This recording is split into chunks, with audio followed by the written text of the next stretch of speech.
За всички фенове на нежния ароматен чизкейк. Показваме ви супер лесна и вкусна версия без печене с бисквити и хармоника.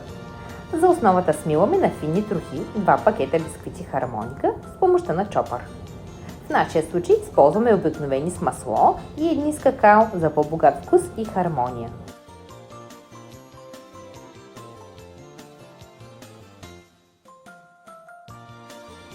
Прехвърляме ги в купа, добавяме разтопеното масло и 2 супени лъжици ликьор. Разбъркваме добре, докато получим хомогенна и леко влажна смес. Изсипваме в подходяща форма. Заравняваме много добре и притискаме, за да може после чизкейка да излезе. Прибираме тавичката във фризера, докато приготвяме крема.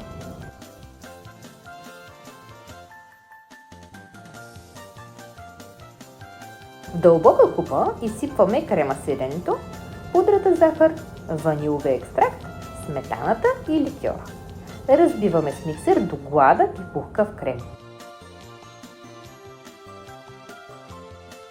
Изваждаме формата от фризера и изсипваме крема върху вече стегналата основа. Заглаждаме добре повърхността и покриваме с фолио за свежо съхранение и прибираме в хладилник за поне 3 часа, най-добре за една нощ.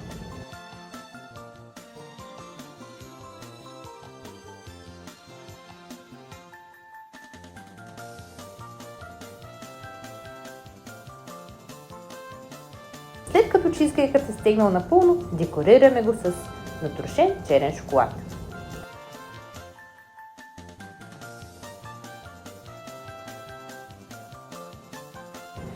Нека бъдат хармонични празници с любимият ни супермаркет Бурлекс и хармоника.